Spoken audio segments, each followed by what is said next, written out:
Hello and welcome to my presentation. Today I'll be sharing a medium-term plan I designed for Year 1, focusing on locational knowledge through a thematic learning journey, Captain Compass's adventure around the world.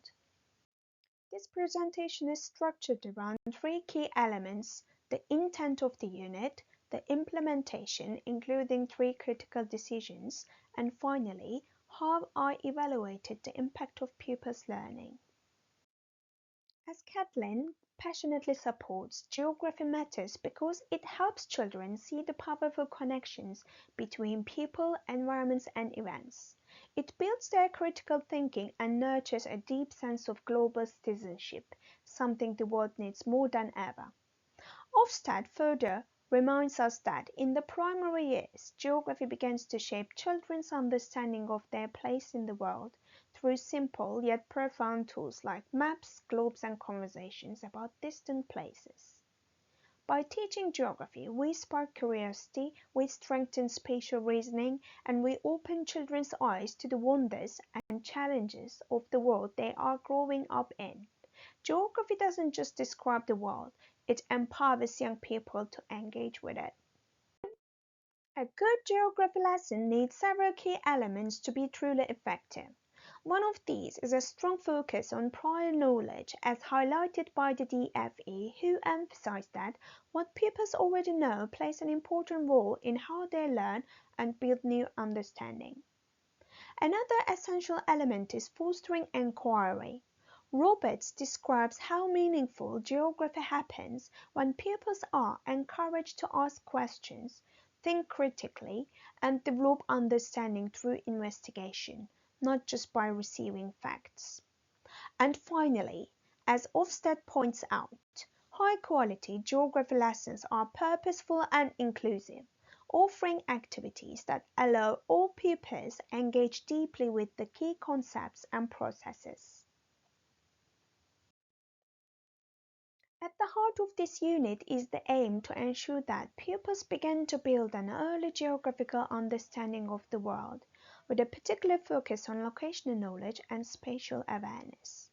Following the national curriculum, pupils will learn to identify and name continents and oceans, develop locational knowledge, use positional and directional language, engage in early fieldwork and inquiry skills, name and compare key physical and human features.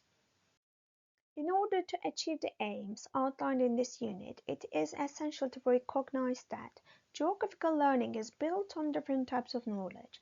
The national curriculum emphasizes that geography is not just about memorizing facts. It requires structured knowledge that develops over time. Therefore, in geography, we teach three interlocking types of knowledge.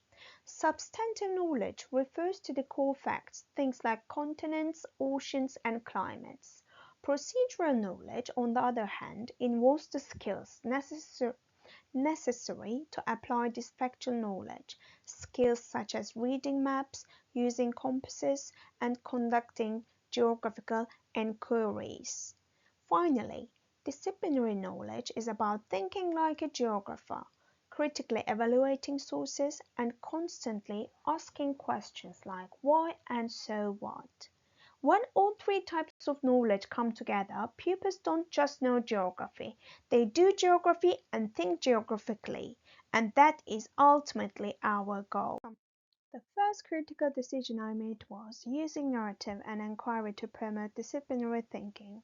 In Key Stage 1, pupils respond particularly well to stories and imaginative contexts. As Roberts highlights, meaningful contexts and an inquiry-based learning foster deeper engagement and understanding. This is supported by Vygotsky's theory of social learning, which emphasizes the role of dialogue and active participation in cognitive development. By framing the learning around Captain Compass's journey, geographical concepts and locations are introduced within a meaningful story rather than isolated facts. This approach makes knowledge more memorable and relevant as pupils see places as connected parts of a journey. The narrative also naturally encourages inquiry, prompting pupils to ask questions like where is the Captain Compass going next, or what might he discover there. This not only promotes curiosity but also supports the development of critical, disciplinary thinking from an early age. The second critical decision was to sequence content carefully to support memory and understanding, drawing on Rosenshine's principles of instruction. I first identified the core knowledge pupils needed to retain and introduced it gradually across 6 lessons. Each session began with a quick retrieval task, Captain Compass quiz time, to revisit and reinforce prior learning. Following Rosenshine's advice to present new material in small steps and revisit material regularly, I spaced out new content and consistently linked it back to the overarching narrative. This approach helped pupils build knowledge incrementally, reduced cognitive overload, and supported the development of both substantive knowledge and disciplinary thinking. The third critical decision was to use a multimodal and inclusive approach to build spatial awareness. Spatial thinking is a core part of geographical understanding, but it doesn't develop automatically. As Catling and Wiley note, children's spatial awareness is not fixed.